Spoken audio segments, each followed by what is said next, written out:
Welcome again to my channel, Whisper Wellness ASMR. This will be the third installment of exploring a 2005 magazine together. It's the same one we've looked at now twice. It's the Allure magazine, dated October 2005, where they go over the best of beauty. It was a special issue. And as it says, Allure was the beauty expert. So a lot of weight was given to what Allure thought of beauty products back in the day. I will get to the beauty products that were recommended in this particular installment. I did want to kind of start off with some stuff that harkens back to 2005.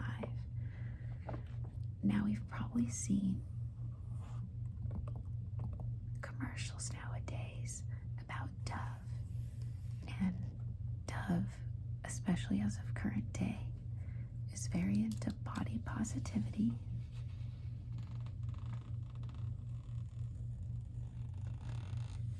And by that, they try to welcome all women of all colors and all sizes. And I think in the past couple of years, they were involved in a campaign to help protect African American women who are wearing their natural hair at school or at work. And I believe there was some legislation passed for that. But to get back to 2005, this was a statement back then. 2005, as you can imagine, was ruled by Paris Hilton, low-ride jeans, being tan, being skinny, etc. So for Dove to have a campaign where they say, let's face it, firming the thighs of a size 2 supermodel is no challenge. And this was a campaign for real beauty. And this was a big deal at the time because in magazines and advertisements, you didn't see women who looked like this. They looked like the Paris Hiltons. They looked like the models. Regular women were not used in advertisement campaigns, and they certainly weren't prancing around in their underwear. So this was a big deal at the time. We see this now all the time, but this was kind of one of the first companies that really put it out there, and I think kind of started a movement. Now, what's interesting though is that if you look at these bodies, by today's standards, these aren't the most curvy of women. There's actually not a lot of diversity within their body types. I think by a lot of people's standards, they don't even seem plus sized or stand out in any particular way. And that was kind of the shame of the early 2000s. You know, if you were anything but heroin chic, as they say, you were overweight. There wasn't really much of a spectrum. You were skinny, and if you weren't skinny, you were kind of pushed aside. So, although this might not seem inclusive by today's standards, this was a big deal at the time, seeing bodies like this, seeing all the skin, and kind of just owning it. So, an interesting little artifact from 2005.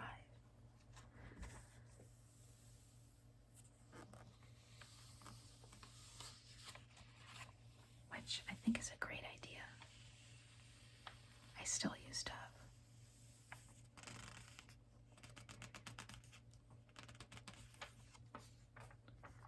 Now, how could we cover the early 2000s without mentioning Mary-Kate and Ashley? They were followed by their fashion. They were certainly some of the people who set the trends. In particular, if you're around during that time, boho chic started to make a started to become very popular. And as far as I'm concerned, Mary-Kate and Ashley Wilson really pushed the boho chic kind of thing. Here's a perfect example. The long skirt. Oh, this is very of the times. Do you see this long necklace? I mean, the necklace charm is basically hitting at button belly level. You can also see that, you know, they look different than what we're used to today. They certainly reached a stage where they became very, very thin, and probably the Mary-Kate and Ashley are used to seeing now in 2004. Pretty shy and aloof. If they show themselves, they're both very thin. I'm not saying it's a good thing or a bad thing, but they did become very thin over time. And if I get new magazines, I'll show the level of attention the media gave to that. So clearly, they're beautiful women at whatever stage this is back in 2005. But a whole spread of 2 pages was dedicated to them for a fashion stakeout because they were trend-centered. A lot of this is very of the times. Like I said, especially this, what became known as boho chic. They were certainly at the forefront of that. Again, you also notice very long, large, almost statement necklaces. That was a big deal. So the Olsens have been around for some time, wearing really elevated designer clothing. This is when they became serious in the fashion industry, but they had not yet launched the Row, which, if you don't know, the really high-end, expensive fashion brand called The Row was started by these two, Mary-Kate and Ashley. And they've become a bit of elusive. You never really see them, but they've been fashion girlies for quite some time. And like I said, in 2005, they were definitely considered trendsetters and women to watch for fashion inspiration. And I can't stress enough, social media wasn't really a thing. The internet hadn't taken off, not in the way it is now. You know, women didn't have YouTube or TikTok or anything to look for advice. So magazines were how messages got out about fashion, how to put together an outfit. So seeing this kind of stuff might seem really simple and you'd gloss over it. But at the time, you'd really put a lot of look and research into kind of what was going on. You'd spend a lot of time on a page like this. So it's just a very interesting thing comparing 2005 and what we had available to now. Here we go with more of the fashion. As you can see, again, I mentioned boho chic, also known as folk art. Again, that became very popularized by the Olsen twins. You can see with the jeans, I've pointed it out before in other installations. You can see they're rather low rise. You can see the length of the zipper. It's not very long. This embroidery started to become a thing on jeans to kind of, again, move into that boho chic, almost 70s meets 60s meets a little disheveled. So these longer skirts, the floral embroidering on jeans, that was a thing. And I own jeans that looked like this, so I can attest to the fact that that indeed was a thing. Dolce & Gabbana light blue, still around today. These were kind of the purse styles you can expect at that time. Nothing super different from today. A lot of that is because the early 2000s are making a comeback. So, you know, some of it's from yesteryear, some of it's today. what was original, what wasn't. I think one of the things that's made a resurgence back with the Y2K fashion of today is these smaller handbags, such as this one, with the crocodile looking leather. And these smaller handbags with the short handle, I feel like I see a lot of those nowadays with girls or teenagers or young women who are trying to do the Y2K aesthetic.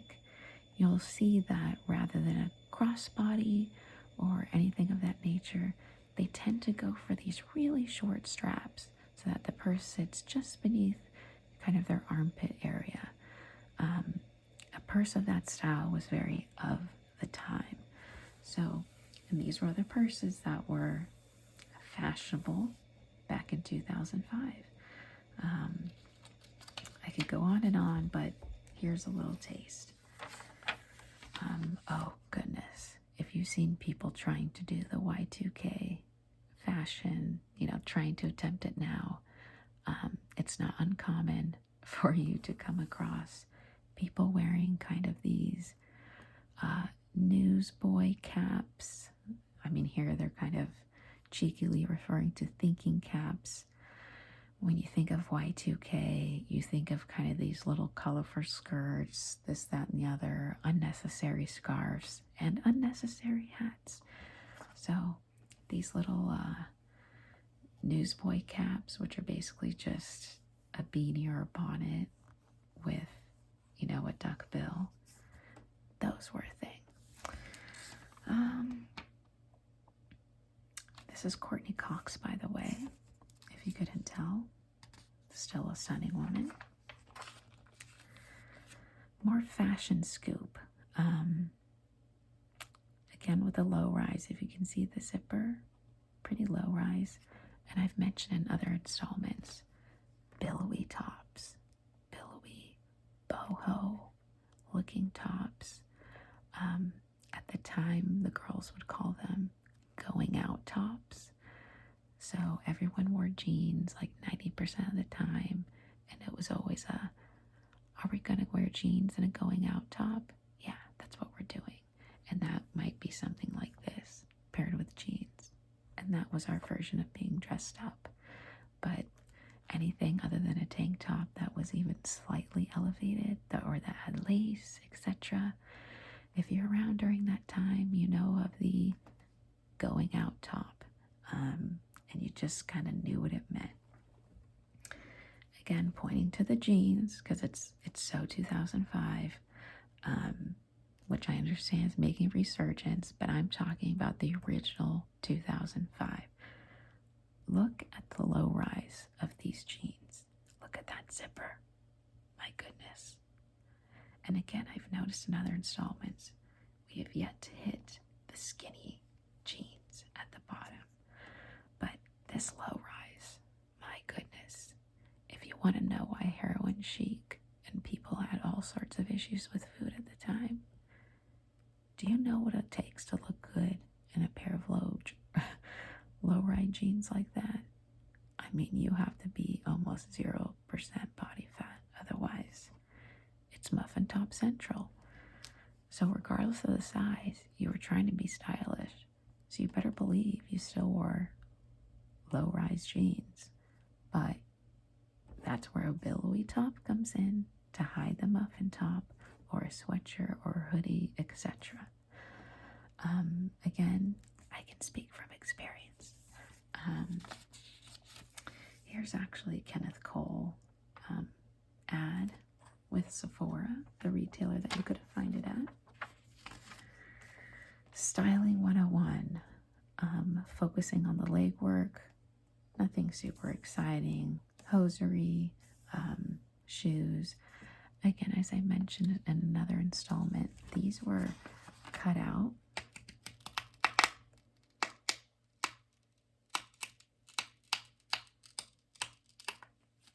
Let's see.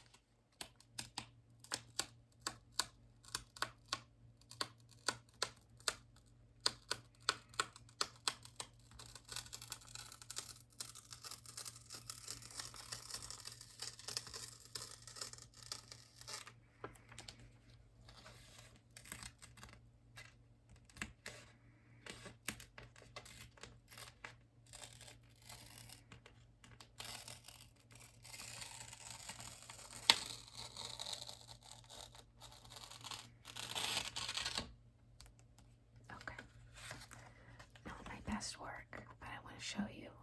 The concept was you would tear these out. Let me hide this little portion. You would tear these out, and they would be cheat sheets you would take with you to go shopping. So for evening, you'd get little tips like to wear delicate silk and chiffon dresses, all sorts of little commentary from different designers. Don't be afraid to put together unusual combinations. Lace isn't as precious as a doily any longer. All sorts of things that apparently were the tips and tricks at the time. You have Karl Lagerfeld. They're referencing different fashion shows, and they're trying to explain how to wear hosiery and dainty dresses and legwear to look darling instead of frumpy. I don't know if we would call things frumpy nowadays. It seems a bit of a strong word, but that's how these cutouts and things work to give you specific tips about, in this case, leg stuff, hosiery, shoes, even more style tips. So we'll be skipping through some of it. Oh goodness, Pat McGrath. We all know Pat McGrath right now. Look at here. She did an article back in 2005. Pat McGrath does makeup for fashion shows in New York, Milan, and Paris. She's really been at it for quite some time. You can screenshot and zoom if you want to see some of this. She says she prefers to start with the eyes, so later she can adjust the blush and the lip colors accordingly. She says the cheeks should balance out her eyes, so if one area is bold, the other should be subtle. The easiest way to create demurred cheeks is to rub cream blush on the apples or dust them with a tinted bronzer. For a more dramatic cheek, apply a powder blush up to the temples. Nowadays, I believe some people call that draping, when you bring blush up to your temples, so to speak. But this is really fun to see. Pat McGrath, still obviously considered an expert at this point, almost 20 years ago. So she certainly deserves all the respect she has today. None other than Kate Moss. Again, we're talking about heroin chic. It goes without saying. She was certainly the face of Rimmel Cosmetics, which are still around. And then there'd be little tips of advice. Hairstylist. I thought this was a bit odd. How to avoid talking too much. I'm probably guilty of that. But I say, talk in whatever you want, girl. Don't let this man or someone else tell you to stop talking. So we're going to look past that. You can screenshot and zoom if you want, but do you really want to avoid talking too much? I feel like we can guide ourselves enough. Okay. I'm going to, again, skip past some of this. Some of these products don't exist. L'Oreal Refinish Chest, Arms, and Hands Microdermabrasion Kit. It was an exfoliating kit to polish away the signs of sun and time. I feel like physical exfoliants are not as popular today, but I'm not gonna lie, things like this, you felt pretty smooth after. Things like how to organize your handbag, because of course that was a priority for women back then. And how could we talk about 2005 without some sort of mention or picture or advertisement for Proactive? If you were around during that time, Proactive was deemed the miracle treatment for acne. So many celebrity endorsements. Jessica Simpson was a very infamous one. Proactive's still around today, but like I said, without access to social media, the internet, etc., we were being bombarded with Proactive commercials.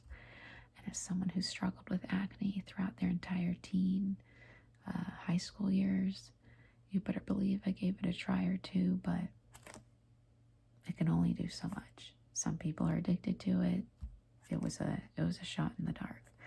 But Proactive was unbelievably popular.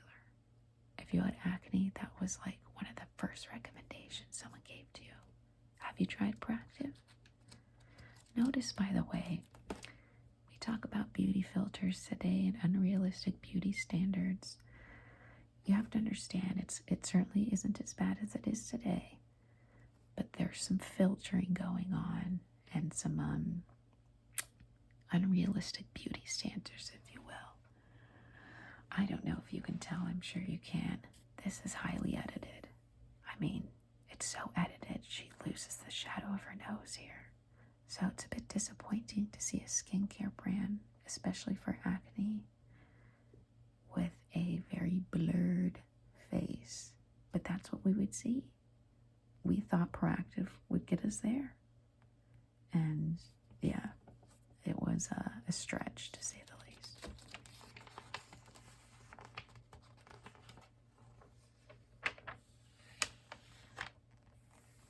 Again, I'm not going to address every last thing, but I believe this is still around. It certainly was a big deal, but Benefit Bad Gal Lash Mascara, apparently it was the Best of Sephora winner at that time.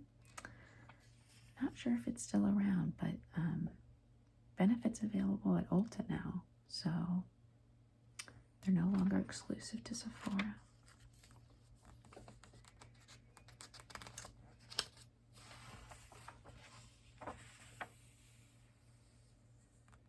Oh, this is interesting. We're seeing an ad for Avon. That was an MLM company, as people would call it today, but they did apparently advertise elsewhere. Interesting backstory if you look into the history of it. I'm not saying it's bad. It's just Avon has been one of those brands that's been around since, our grandmother's age. It's very interesting. This I thought was interesting because I've never heard of this. Arissa by Makeup Professionals. Apparently, it was available at Walgreens, and it was considered affordable department store quality cosmetics. Does this look familiar to you? Leave a comment if it does. I was a makeup junkie, but I have no memory of this. So, again, if you do, leave a comment. I'd love to know what you used and if you remember it. And again, back to the fact that it's not as bad as it is today, but notice that there is photo editing going on. Her skin is flawless, poreless, she's beautiful. So, girls and teenagers and stuff, we had to look like this, and we thought, oh, I'm not pretty, I don't look like her. Same sort of psychological stuff, just a different decade.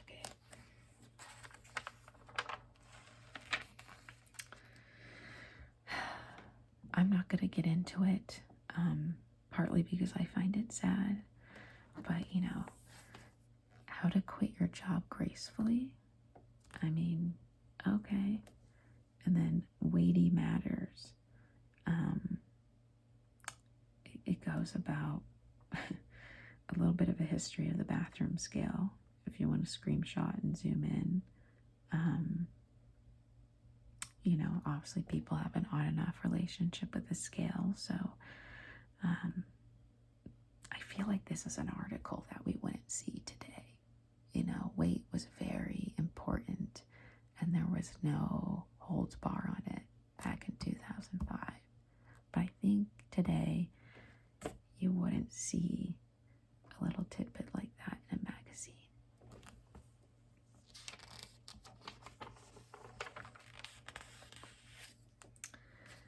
Again, something that you wouldn't see in today's magazine is something so blunt about how to eat better at home. You can screenshot and look at it, but I'm not going to encourage anything. It even mentions, I will say, when you're famished, and it considers to go on for things.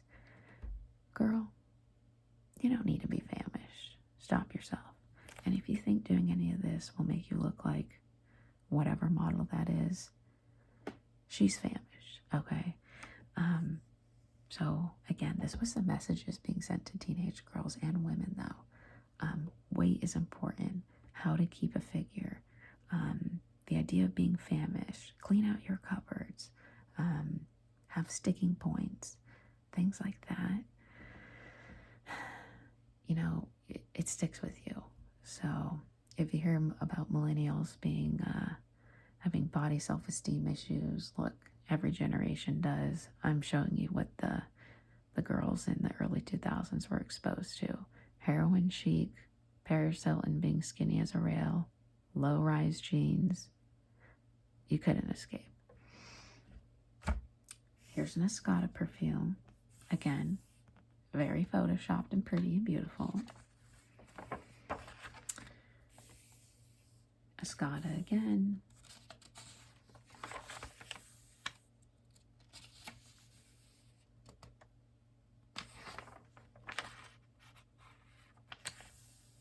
Some of these I'm just flipping through.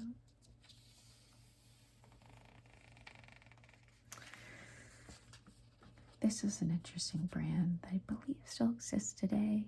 I'll admit, last I saw it, it was in like a TJ Maxx, Marshall situation. But someone correct me if I'm wrong. Erno Lozano. I'm most certainly misspelling that. But I think their claim to fame was that they developed products or somehow took care of Marilyn Monroe's skin. If you can confirm or deny that in the comments, that would be fab. But I'm pretty sure I've seen that in a Marshalls or TJ Maxx not so long ago. Lots to cover here, but what you can see is kind of what was hot, who were the hotties, what did hot mean back then, you know, something like this. That was sexy, that was hot, that was cool. We have Isla Fisher here. I guess a scene from Wedding Crashers. She looks the same. I mean, she's still stunning. Here's a really fun one for me, in particular being a makeup junkie. This is a Wet n Wild ad. Wet n Wild is still around and thriving. You can just kind of tell it's different than the current Wet n Wild advertisements. And what's particularly interesting is that it says it's available at Kmart. And I'm pretty sure Kmart no longer exists. So again, it speaks to the age of the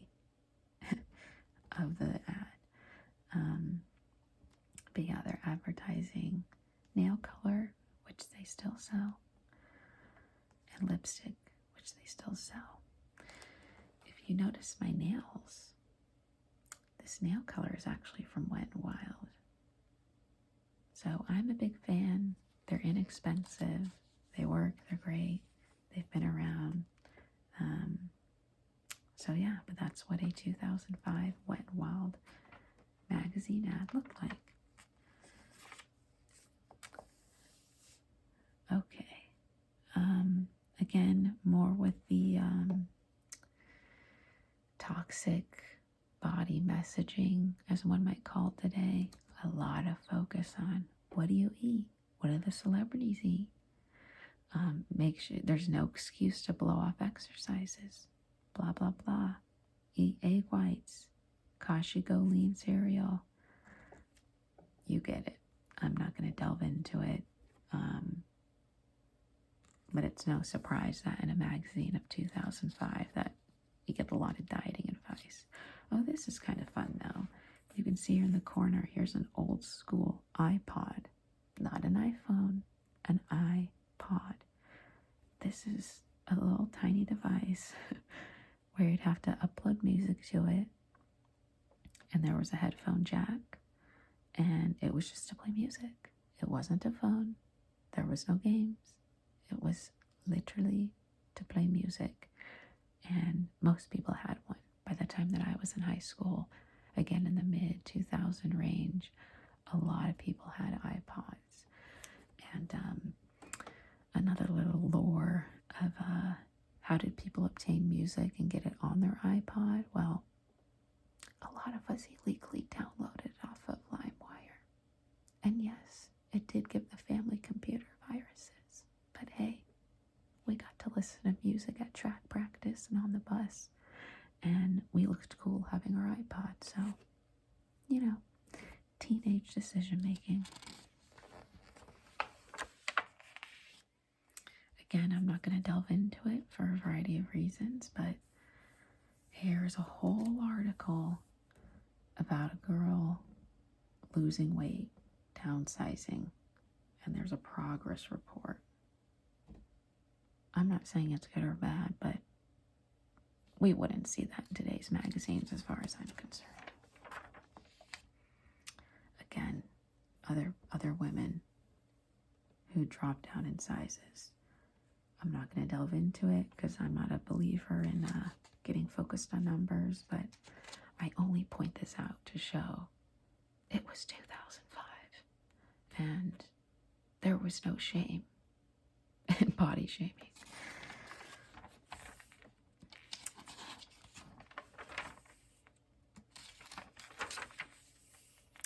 Back to Miss Spears, which means we're back to Paris Hilton. Bare Essentials, i.e. bare minerals, popular at the time. I consider it still popular today. It's still around, sold in Sephora, Ulta, and I've been using bare minerals for quite some time. So maybe it makes me an old lady, but hey, it works for me. Here's the other side of the Just Me by Paris Hilton ad.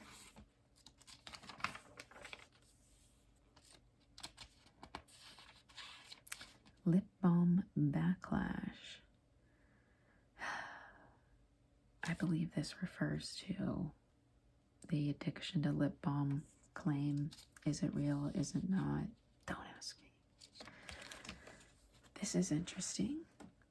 I believe I mentioned Avon being kind of an MLL, multi-level marketing scheme. Most of us are aware of what those are now. Avon, Mary Kay, the whole Tupperware craze, Lululemon, things of that nature, where they would kind of prey on women who were in, maybe they were married but they weren't working, or women who really needed extra funds but couldn't take on more jobs. It was supposed to be kind of a women's empowerment thing. You can really see here they drive home that, women empowerment. Mascara means money for law school. She was a representative. I guess it's an offshoot from Avon, but it's Mark by Avon. Megan once only dreamed of a career in law. Then she met Mark. Now she's making friends and connections and money for tuition for law school by selling Mark. That's what they all would tell you.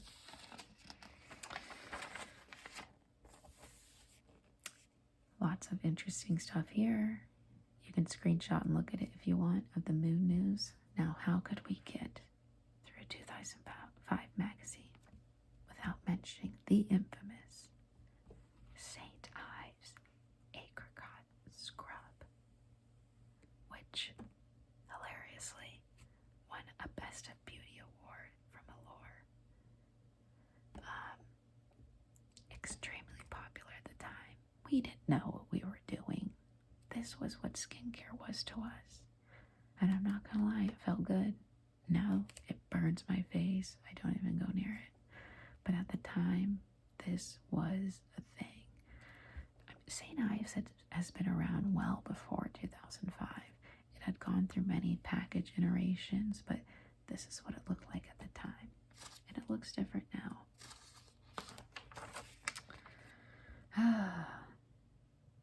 Food news, eating and depression. Again, more about eating. We'll skip through it. Diet stuff, controlling of your weight. We don't care. Fitness news. Fat attack. Think about it. Would you see this kind of stuff, especially the stuff phrased in this way, in current magazines?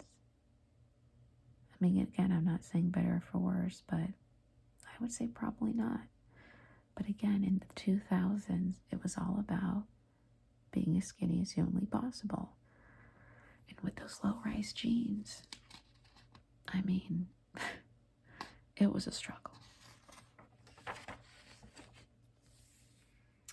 Tips and trends. We have some interesting stuff here that still exists, some that doesn't. 10 skin or ingrown razor bumps still exist, still popular, still works.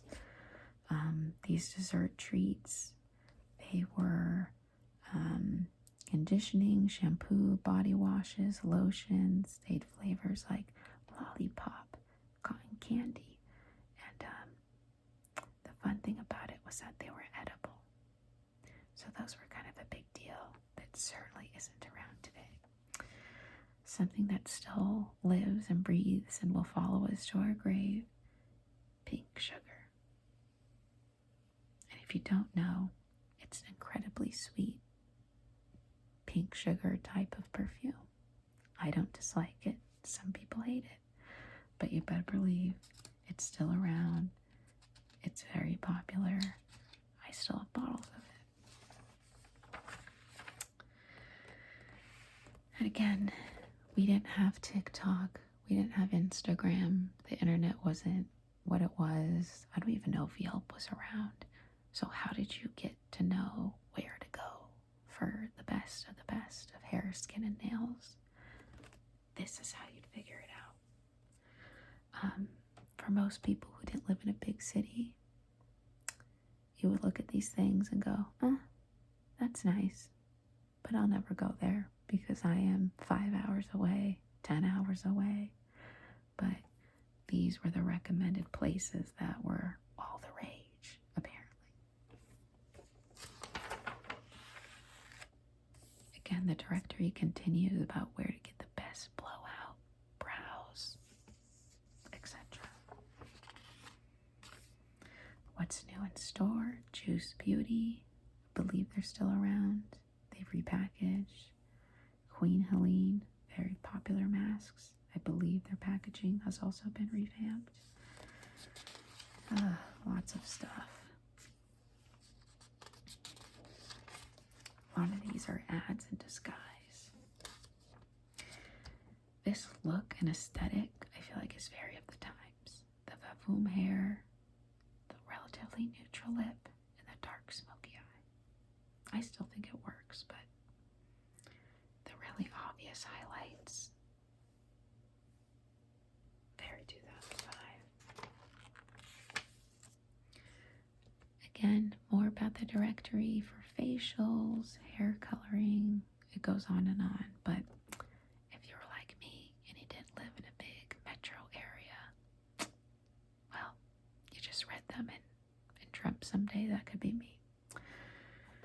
Biore, Shine Control. I don't believe this brand exists anymore. Correct me if I'm wrong, but I do remember using that Shine Control cleanser. More of the directory. More of the directory. More of the directory. This is a Mary Kay multi-page advertisement. Very interesting. More of the directory. This is interesting. They had an ad for Botox in this magazine. I didn't know Botox was a thing back in 2005. And if it was, I believe that it was probably on the newer side. we're used to Botox being here, there, everywhere, but by prescription only. I think this is when Botox more or less hit the market. It's just interesting to see an ad for it. The Year in Beauty. You can screenshot and look at it as you wish. If you notice, these are the women from the Dove campaign we looked at earlier. I'll read a little bit, which is sad but true, and unfortunately I still think exists today. The battle lines are drawn. It's plain versus pretty, fat versus thin, lifted versus natural, us versus them. Can't say I disagree, whether I like it or not.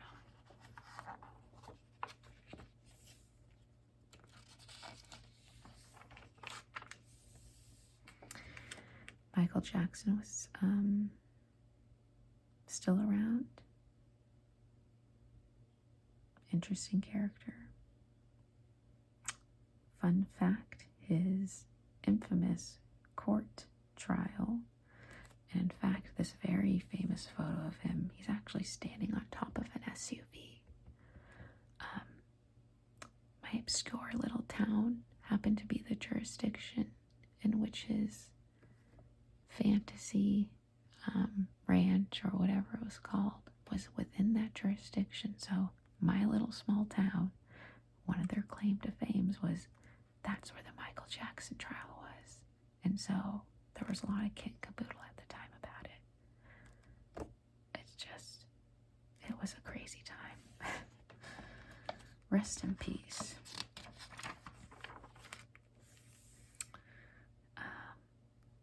Looking over some of this stuff. Bonnabelle, very 2005. I don't know if they're still around, but looking at this advertisement, I'd buy it.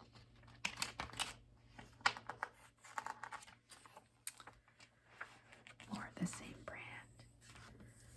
I don't know if this is still around, but I certainly recognize it. Let me know if you do. I mean, the packaging just takes me back.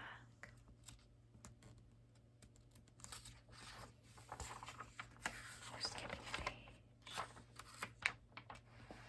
Does anyone else remember Tone body washes? I do.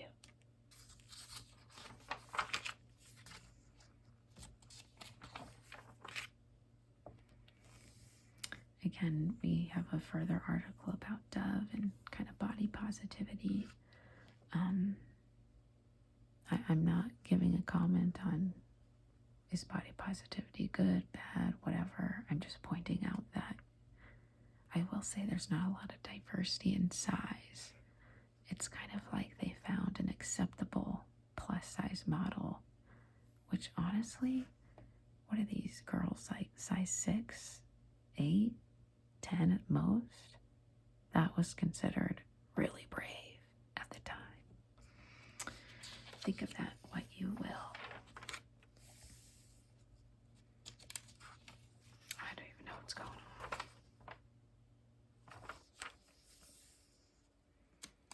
Dancing with the Stars was still out.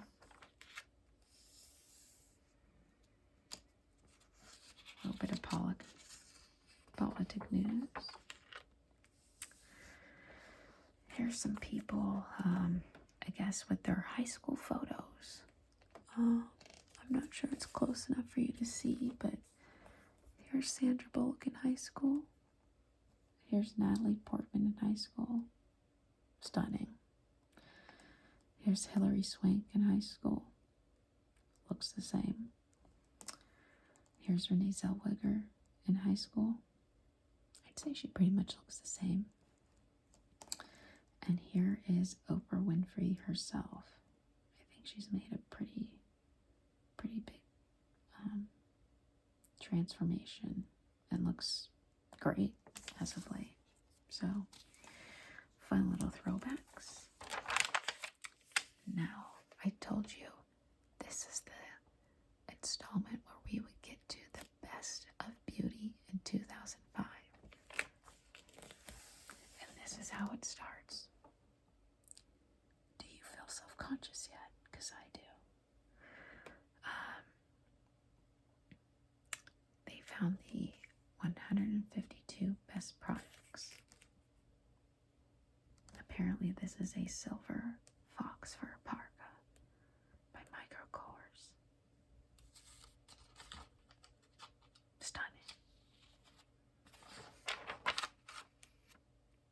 Stunning. Okay, some of the best makeup. Eye makeup remover, Lancome Bifacial Double Action Eye Makeup Remover. Brow filler, Kevin Aquan.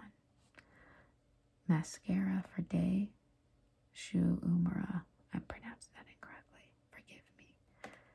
Best mascara for night, L'Oreal Paris Double Extend Lash Extender and Magnifying Mascara.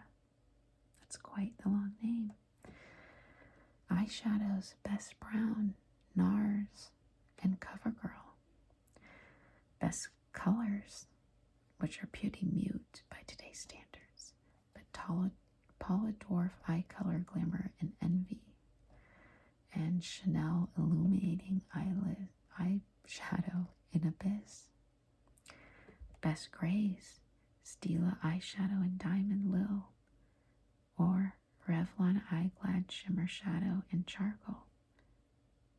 Best beiges, Stila Eyeshadow in Kitten, one of their hero products if you ask me, and Chanel Illuminating Eyeshadow in Riviera. Looks like Chanel took the top spot for eyeliner.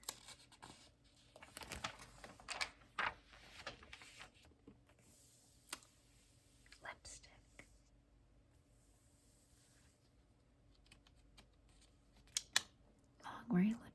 Long-wearing lipstick, Chanel Rouge. Lip palette, Lorac Paparazzi lip palette. Lip stains, Deluxe Beauty Crush lip and cheek stain. I haven't heard of that brand. I don't know if it's still around. You tell me. Oh, very popular at the time. I can even name certain names. But for lip gloss, it's NARS lip gloss. No surprise.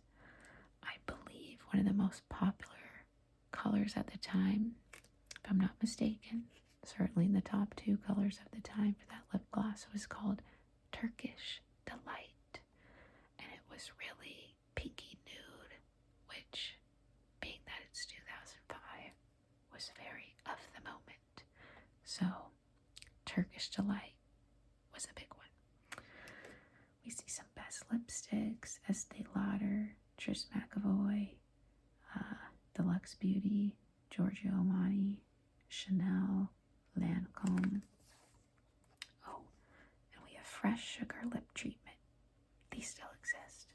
The brand Fresh, and they're very popular lip balms. I believe it's the same model being used throughout the entire series, and I mean, stunning. Okay. Shampoo and conditioner for fine hair. Biolage Voluming Bodifying Shampoo and the corresponding conditioner.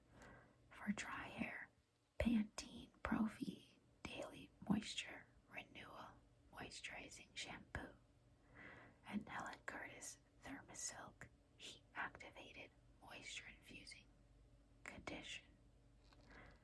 Color treated hair, Pureology Hydrate Shampoo, still around.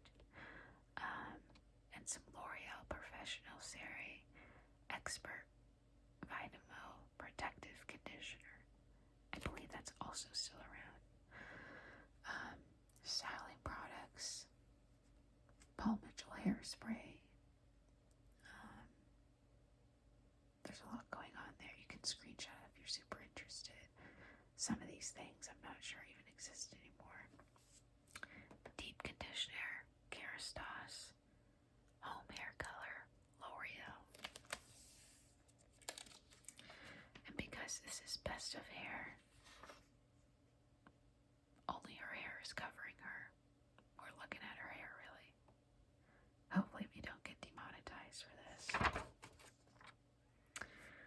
Stunning photo. Apparently this is a raccoon hat.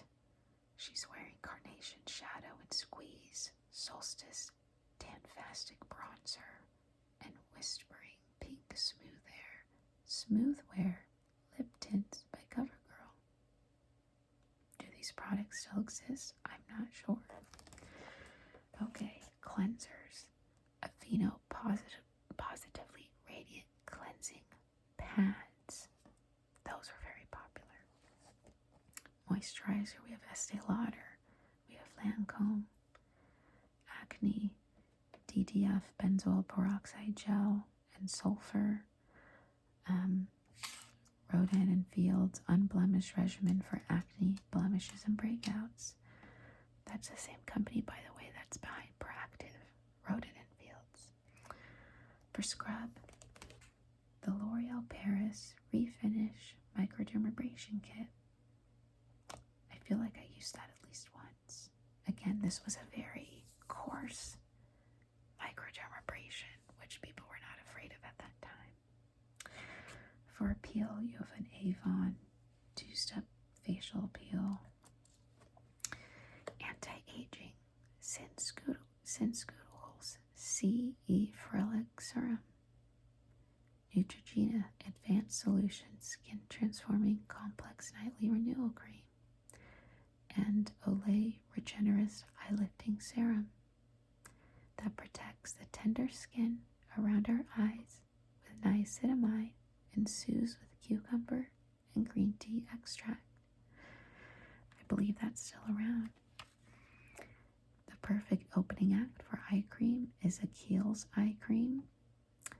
I'm pretty sure they still have very popular eye creams. If not that one, if you look up Kiehl's eye creams, I believe the Banana Bright one is very popular.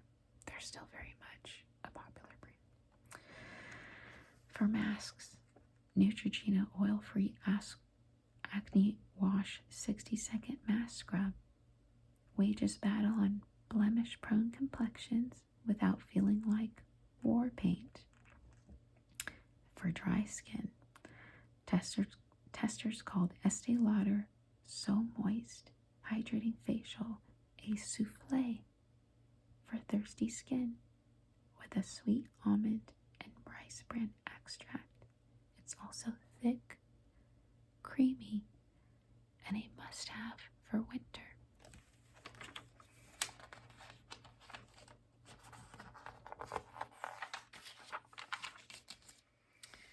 And it keeps going.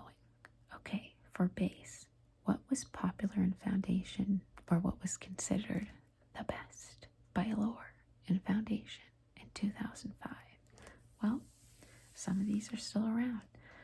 Clinique Super Balanced Makeup, still available at Clinique counters, department stores, and Ulta. Still there. Prescriptive's Traceless Skin Responsive Tint.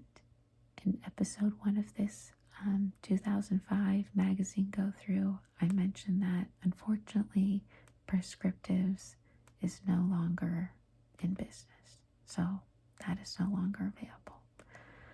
Now, the reader's choice for the best foundation was the CoverGirl Outlast All Day Liquid Makeup for under $14, and the Clinique Superfit Makeup under $14. So that's kind of interesting to see the reader's choice and how it might be different from the Allure editorial staff. Concealer, a Lancome concealer. I'm immediately skipping to Amazing Cosmetics Amazing Concealer. My goodness, did that have its time in the sun? I believe the first time I heard about it was Lauren Conrad used it. And once I heard that, it could have been in 2005, it could have been well after. But like everybody else, if Lauren Conrad used it, I used it. So that was a very thick, very, very high coverage concealer that was used by many, particularly in like a TV photo shoot setting. it just certainly had its moments. I wonder if it's still around. Facial self tanner, because of course in 2005, being pale as myself was not acceptable. So the Clarins Radiance Plus Self Tanning Cream Gel, that was, I guess, the best facial self tanner. Tinted moisturizer, we're no stranger to her. L'Oreal Mercier tinted moisturizer. Nothing new to say there. Highlight, also L'Oreal Mercier Secret Brightener. Not sure if that product still exists.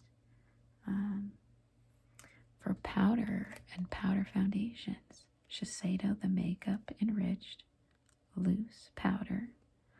And we have the L'Oreal Paris True Match Super Blendable Powder in 24 shades. Covers a multitude of sins. That's still a very popular product, both in liquid and powder format. So yeah, even back then, credits were given where it was due. Bronzer, MAC bronzing powder in refined gold. I'm 90% sure that's still in the market. Blush. Powder blush is notorious for producing rich color and an obvious racing stripe, but NARS blushes blend into skin rather than sitting atop. And here we go with their superhero product. Try Orgasm for fair complexions. You can never read anything about NARS without them talking about that shade. Orgasm. They won't let it die. And then some Becca cream blushes. Becca, if I'm not mistaken, is no longer in business. They closed down during COVID times. Now the reader's choice for best blush was CoverGirl Cheekers Blush in Natural Twinkle. Oh, and the readers also liked NARS Blush and Orgasm. If you were around in the early 2000s, the 2000, to 2005, and you didn't have NARS Orgasm Blush, who were you? What were you doing? How did you miss it? I don't even know if it was that flattering on me, but you better believe I showed up in high school, just caked on with NARS Orgasm Blush, thinking I was beautiful. And, well, that's certainly a matter of opinion.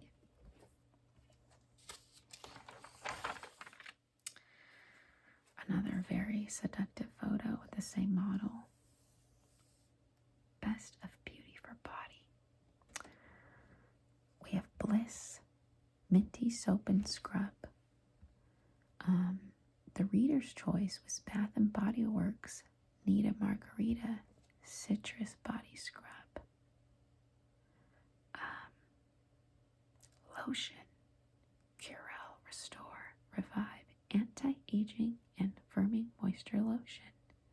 Now the reader's choice was Bath and Body Works Cherry Blossom. That was a classic scent. And Origins A Perfect World Intensely Hydrating Body Cream with White Tea. Hand Cream Aveda Hand Relief. Sunscreen Neutrogena Ultra Sheer Dry Touch Sunblock SPF 50. I'm pretty sure that is, even by name, still around, still popular. Body Wash Dove Cool Moisture Body Wash. Still around, still the same cucumber scent, and still affordable. So that's nice to know.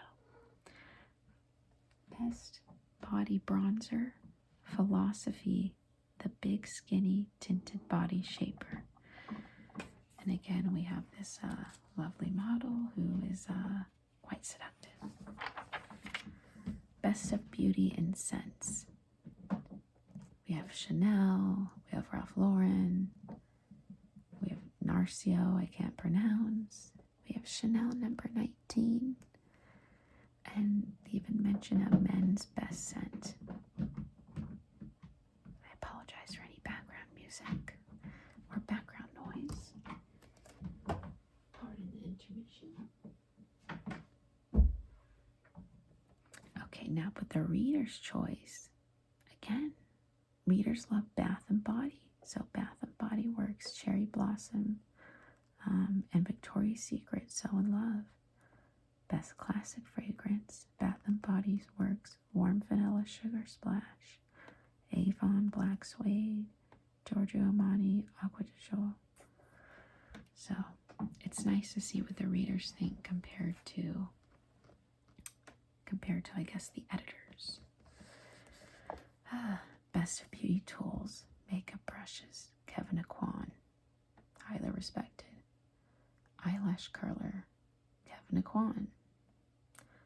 Blow Dryer, I can't pronounce this, but apparently it's a dryer of choice amongst top stylists. Teeth Whitener, far too many glasses of wine and cups of cappuccino have crossed our lips. Butter teeth are no worse for the wear. In just 10 days, Crest White Strips Premium Plus polishes away stains without punishing our gums. The Reader's Choice also picked Crest White Strips, and nobody ever asks, but I get many compliments on my smile, and I'm a long time Crest White Strips believer, and they should pay me by now because I always recommend it. Flat Iron, Solano Mini Sapphire Iron. And their best razor was the Gillette Mach 3 Turbo. Interesting. We're nearing the home stretch. Nail polishes. Best Bright, Essie Watermelon.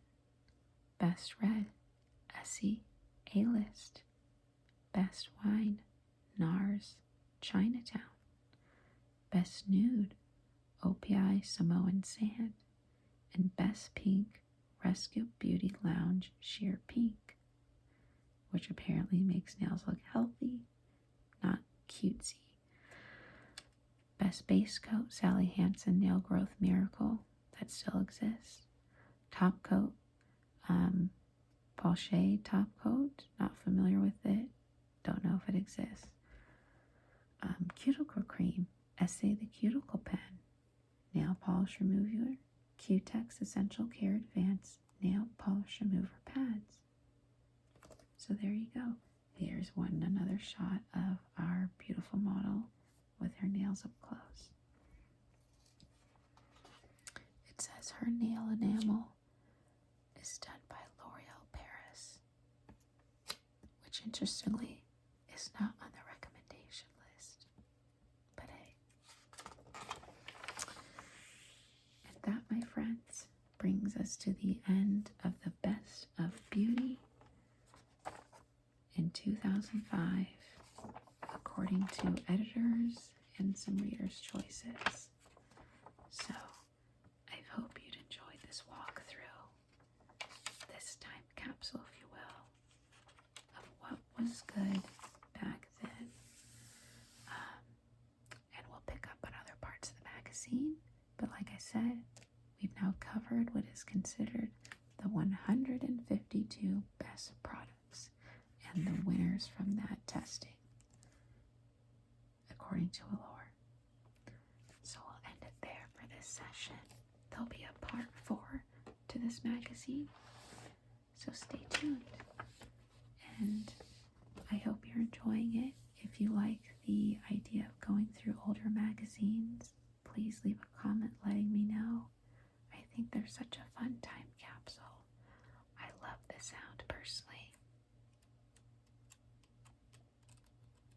of magazines. I love the flashbacks. This is how we used to get things. It's so interesting. Oh, look. Here's Beyonce back in the day. Stunning. She was definitely a long-time model for L'Oreal hair color. Beautiful photos. I'll leave it on a good note. So that is the part 3 installment of our Exploring a 2005 magazine. Stay tuned for another installment. Subscribe so that you don't miss a notification, especially if you like this magazine stuff. I do have some upcoming plans for other types of ASMR.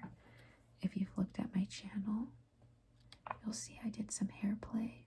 I have more hair play coming. And I also have a variety show where we look at all different sorts of